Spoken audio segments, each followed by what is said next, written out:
Right, before we start, and the next 8 minutes of complete rubbish, I'm going to waffle. It's not about guitars whatsoever.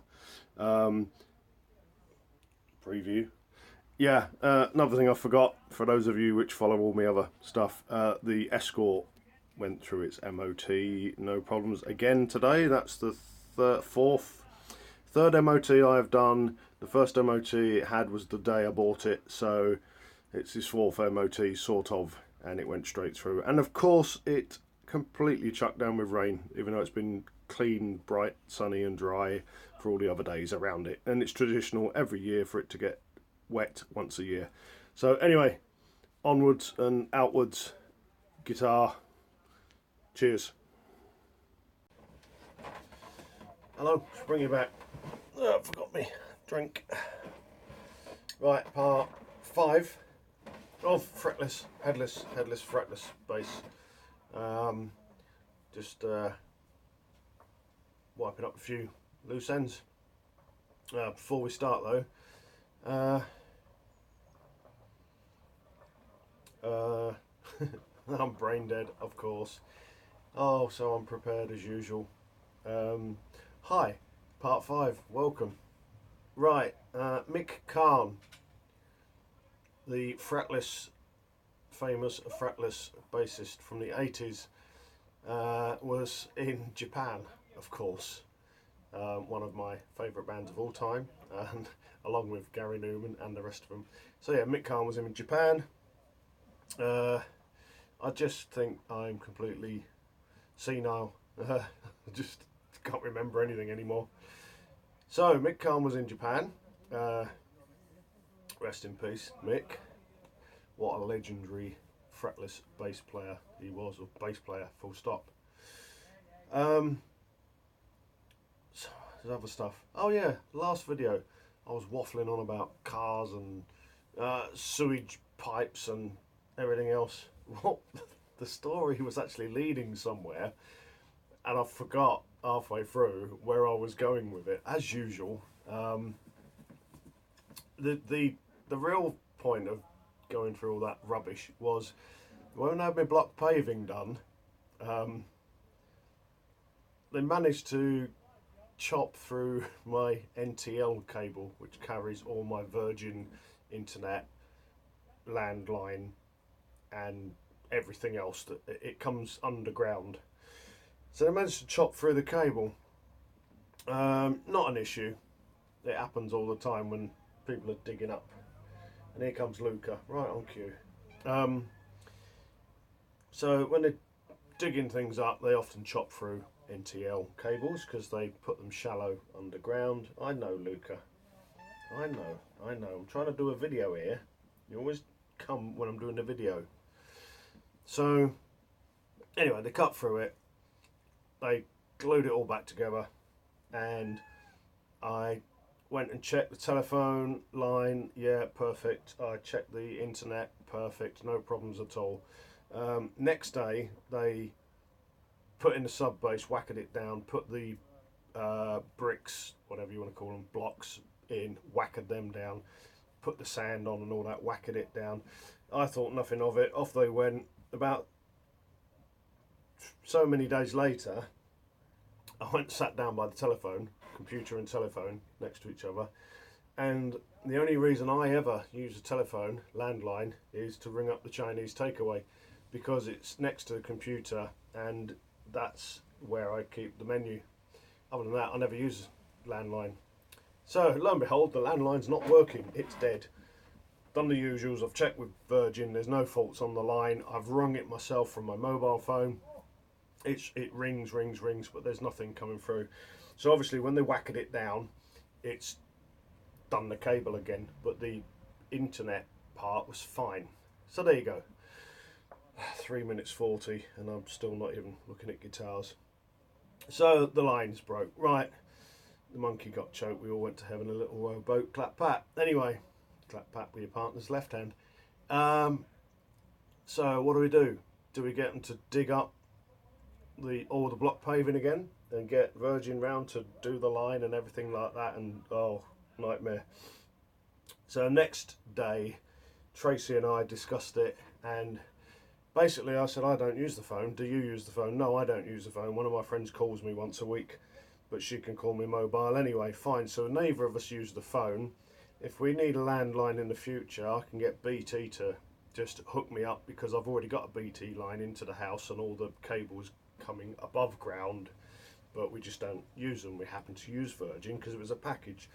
So, right, we don't need a phone. Brilliant, we don't need to get it fixed then. Sod it, it can stay. So, Tracy rings Virgin.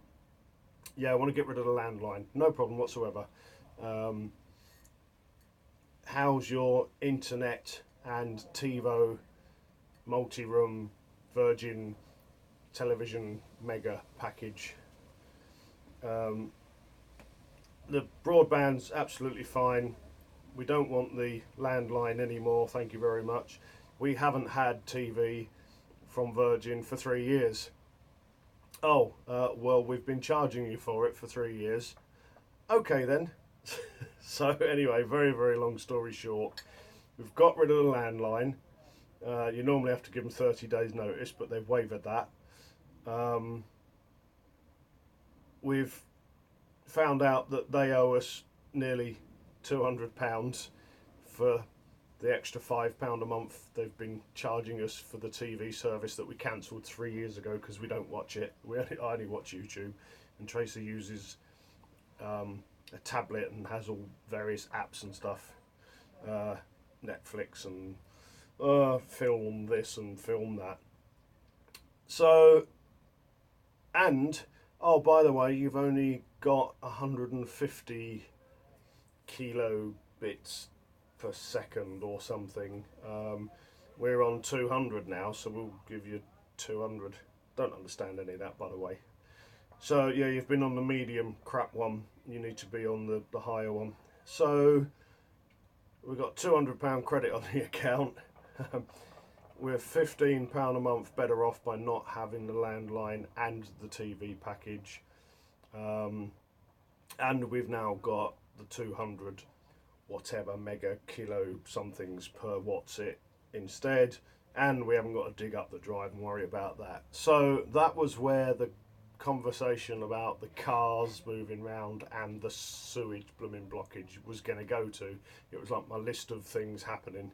So sorry about that. Oh no, it's 7 minutes and we've not even got into guitars. So right, we've done that. We've done Mick Khan. Something else I still can't remember. Anyway, bass guitar, tied up loose ends, and I've sanded it all 60, 80, 120, 240, done the whole lot. I've slimmed the neck down about 1 millimetre, excuse me. I've chopped off the dowel covering up the hole in the end, sanded it down. It actually looks better than the other one. I've just started to throw some oil on it. It's not really ready for oil yet because I need to defret the fretboard, etc., and do all that. But what I'm going to do is over this coming week, I'm going to put 6 to 10 coats of oil on it and sand it between coats just to build up. And also, I'm putting my first coat of oil on now, which I've just done a small patch. I'll show you.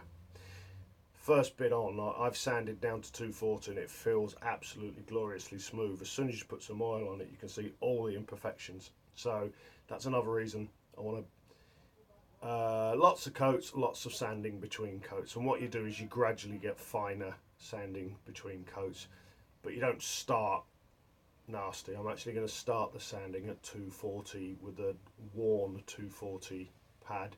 And you can use, I've got various Scotch-Brite grades and etc. Let's turn you around, get on with it. If you're still watching after 8.5 minutes of waffly crap. Sewer, right. That stuff, refined Danish oil. I'm putting it on with a paper towel, and the lighting in here is terrible. It looks really, really yellow on the camera, but it isn't really yellow, honest. Any more daylight? Well, that's a bit better. So I've just put a very, very light coat just on the front, and now you can see all of the, well, I can see all of the nasty little dings and scratches.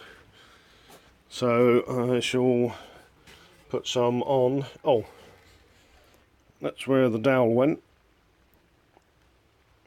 Tried to match the grain, but there you go.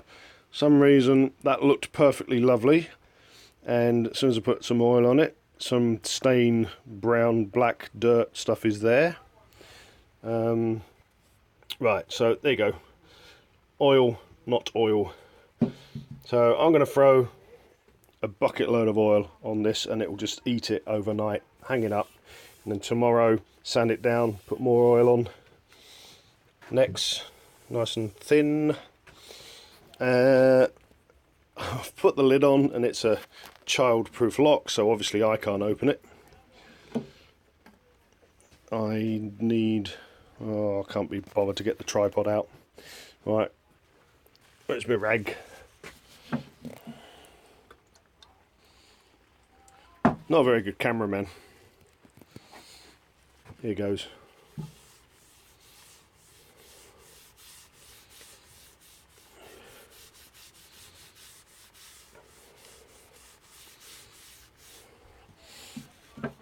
Yeah, it honestly is not that yellow and orange colour.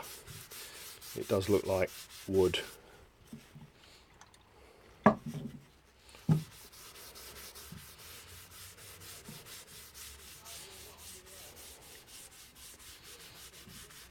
Smells nice. It's got a sort of white spirity type smell to it. Standing in the light, springy. Standing in the Light. That was a Level 42 album in the 80s. Now that was good. It had The Sun Goes Down on it. And what else did it have on it? That's the only one I can remember. The Sun Goes Down. Right, I can't do this one-handed, so I'm going to plaster this all over, apart from the fretboard, because that'll get done separately. But if it goes on the fretboard, it doesn't matter, because I'm going to be fully sanding it anyway. So I'll get some more on and then show you how it looks.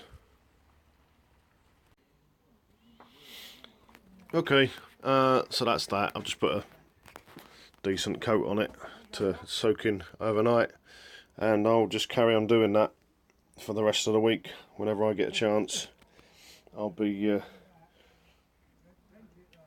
sand it. The good thing is I can now see quite a lot of the imperfections, which I know where they are now. Don't worry about that bit. I'm going to deal with that bit separately. What I've done is I've just filled that, basically wood glued all inside there to try and make it a bit more solid. Yeah, I'm going to tidy that up, clean that up separately, and then I'm going to actually paint that with the same stuff that's going in these pickup cavities, the shielding, metal shielding paint, conductive shielding paint. So that's going to get all flatted nicely and painted nice and neatly. Not that anyone is ever looking under the bridge, but it'll be good. And I did actually fill all the holes in with sawdust and glue. And this screw here, when I drilled my hole diagonally through, this screw actually goes right down the middle of that hole where the wires are going. So this one I'm going to have to shorten the screw and make sure that when I pilot that it's nice and solid, because it'll be a short screw going in.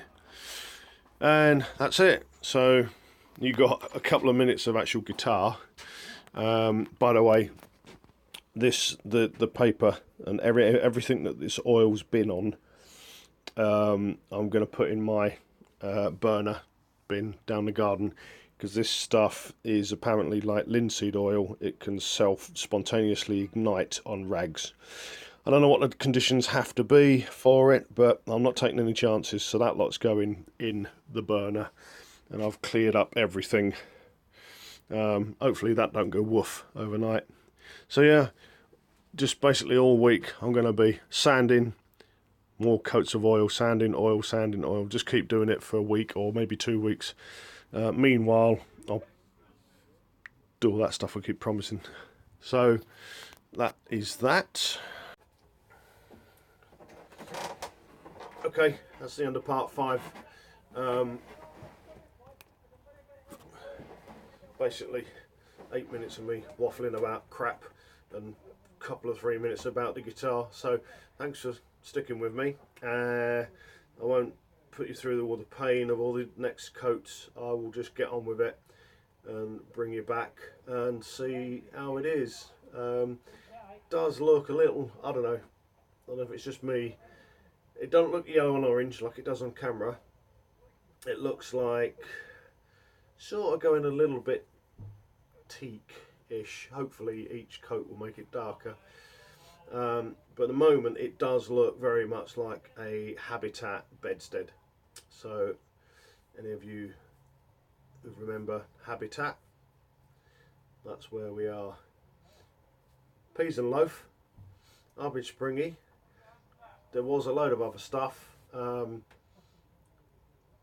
loads of people to mention, but if I mention them now without making a list, I'm going to forget half the important people. So